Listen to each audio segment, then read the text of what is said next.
Breaking news. The jury has reached a unanimous verdict in the case of Daniel Penny. He's been found not guilty on the charge of criminally negligent homicide. Now, remember what was at stake here. The jury could not agree on manslaughter. They failed to agree twice. The judge gave them another bite at the apple on this lesser charge, negligent. They now say not guilty. All right, guys, so big breaking news out of New York City. Daniel Penny has officially been acquitted. He has been found not guilty on all charges relating to that infamous New York City subway video a while back. This is obviously very big news, very good news for the state of New York. I did say in Friday's video that this is going to be really something of a landmark, crossroad moment for New York City, right? They have to decide, do they want to be a place that remotely respects law and order, right? You see some of even the Democrats in that city trying to steer it back in the less anarchy direction. Or you're going to be a place that totally falls to the criminals. And for now, at least, New York did take one positive step in the right direction. A lot of work still to do. But the fact that in a situation like this, in a case where 4 years ago you could virtually guarantee that Daniel Penny would have been convicted immediately, now he's been found not guilty. Maybe that's a sign that we're slowly getting our cities back. We're slowly getting our country back. We'll talk a little bit about that later in this video. Although, on the other hand, it does ring a little bit hollow because while Daniel Penny is a free man, and that is certainly good news, at the same time, you really have to ask the question, okay, so he may not be going to jail, but at what point does he get his life back? Right? Will that ever happen? Well, we'll talk about that later in the video. But this is obviously good news. And you may remember on Friday, the prosecution tried to drop the manslaughter charge in this case. And what they were trying to do there was a dirty little trick where they would get the jury to not have to decide on the case on the charge, I should say, that requires a high degree of evidence, try to get it down to the lesser one. They were hoping today that the jury would be able to come to an agreement on the negligent homicide charge. A lot of conservatives were worried, but I did say in Friday's video, I said, look, the fact that they can't get the jury to agree on that manslaughter charge does seem to suggest to me there is some sympathy for Daniel Penny within the jury itself, right? Because as you saw in the Derek Chauvin case, in the Donald Trump case, where the jury was like immediately able to decide, now, the fact that they're still fighting over this does suggest some sympathy. I did say that I really don't see a world where the only reason these jurors are, hung up over this one charge is because, well, maybe it was negligent homicide, but it wasn't manslaughter. No, I said probably it's the case. The jury sympathizes with him, and that was obviously true. So we'll talk about a little bit of this later in the video. But first, folks, do us a big favor. Make sure you hit that like button down below and subscribe to the channel if you are new. We are trying to hit our goal of 400K subs by the end of the year. And by the way, really quick announcement, we are going to be on Timcast IRL tonight, so be sure to tune into that on Tim Pool's YouTube channel. And as you could probably expect immediately, the reactions from BLM and the race hustling activists over in New York have been completely out of control and deranged. They're immediately going to the streets and essentially threatening violence here. So take a listen to that. We need some black vigilantes. That's right. People want to jump up and choke us and kill us for being loud. How about we do the same when they attempt to oppress us? Right. I'm tired. Yeah, okay, so first of all, to be clear, what happened to Jordan Neely didn't happen to him because he was loud, okay? This wasn't an issue where he was on the subway, he was on the phone, he's talking a little bit too loud for everyone. No, obviously not, okay? So this is just ridiculous. No, the reason it all went down is because Jordan Neely was making violent threats against people on the subway, okay? So if the argument here is that how dare America not allow black people the right to make violent threats to other people? That's not about black people. That's about everyone, right? But obviously, as you always see, the standard of these race hustling activists is, basically, if your skin color is black, if you have the right melanin structure, you should be able to do literally whatever you want. The law should not apply to you. The general rules of civilized society should not apply. Absolutely insane. And there you see it right there, right? That is a call to violence. That is something I would argue is a terroristic threat. It's insane insane. And by the way, we've seen how much BLM have been grifters throughout the years here. Let me ask you this question. Okay, God forbid, and I totally disavow, I totally condemn. Let's hope that nobody is listening to this fool.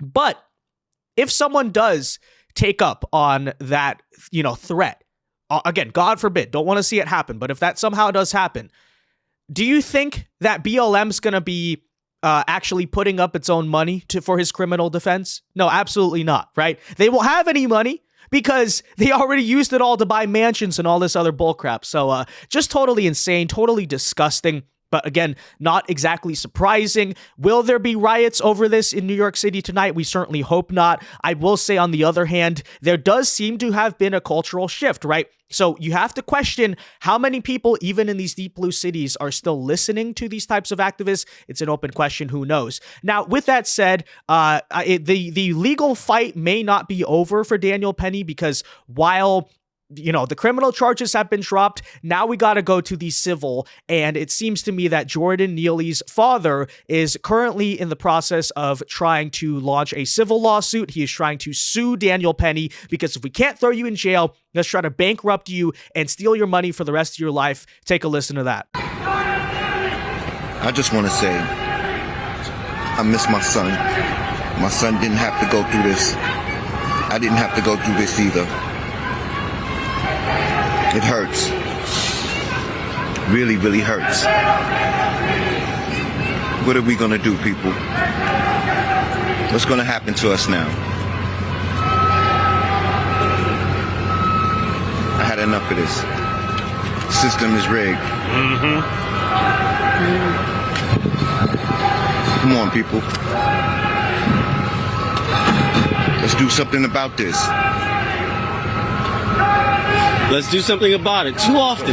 We have Eric Garner's mother here. There's too often this is happening where we... Yeah, so just really quickly here as a follow-up, according to the New York Times as of 4 days ago, yes, Jordan Neely's father is now suing Daniel Penny. So the lawfare has begun, ladies and gentlemen. But it's just so disgusting, okay? Because it's like, look, nobody is celebrating the fact that Jordan Neely died. Okay, we all agree it's something that shouldn't have happened. In other words, you shouldn't have had a case where a clearly mentally ill guy who is struggling with drug addiction, and by the way, got arrested, 42 times? He shouldn't have been on the streets to begin with, right? But he's on the streets terrorizing people. Someone takes the matter into their own hands. It's a tragic situation in all regards. But to Jordan Neely's father, let me ask you the question then. Where were you when your son was alive? Where were you? It's just so disgusting, okay? He was literally homeless. Your son was homeless and addicted to drugs. I don't know what his father was doing necessarily in the process of all of that, but if I were to venture to guess, buddy, it seems like you were a pretty absent father. It seems like you didn't really care much for your son when he was alive, but now that he is dead, you are trying to exploit his death to, sue and try to get money out of it It's disgusting. It is so unbelievably disgusting, but it's, honestly not all that surprising. Like, in an ideal world, in a serious society, Daniel Penny should be able to be suing the state of New York right now for all of the damages, everything they put him through with his life, because again, these charges really should have never been brought in the first place. This case should have never happened. He should have been allowed to immediately walk free. But not only on top of that, now, right, he has to go through a civil suit. I don't know how, you have to imagine, right? How much has he spent on legal fees, money he doesn't have, probably had to take out loans and borrow this. Now you got to deal with a civil lawsuit. And then what happens if he happens to lose that civil lawsuit, because it's much easier to get a conviction or whatever a settlement, I should say, in the civil suits than it is the criminal ones? It's just unbelievable. It's disgusting. Okay, so that's why I say, despite the fact that this is such good news, to some extent you have to think to yourself that the whole acquittal right now rings a little bit hollow, because Daniel Penny's still not going to get his life back. Okay, so it's tragic. I pray for Daniel Penny. I truly wish him the best. Jordan Neely's father, by all accounts, appears to be a very opportunistic and frankly disgusting man, right? Trying to exploit the death of his son that he never cared about when he was alive to just make a bunch of money to profit off of it. It's gross. It's utterly gross. But, you know, again, this is a good moment for the state of New York. I don't want to downplay that because it's still, right? You have to imagine 4 years ago, he would have been in jail right now. But you have enough slight change in the culture to where now that jury had a little bit different of thoughts. Now the political pressure to convict this guy was a little bit less because, you know, more people have woken up. Not everyone, but more people have woken up. So that's good news. But with that said, guys, let me know your thoughts on all of this in the comment section down below. What do you think of the acquittal? What do you think of the lawsuit? What do you think of the comments from BLM and Jordan Neely's father? Be sure to leave a like on this video, subscribe if you are new, and until next time, God bless and peace.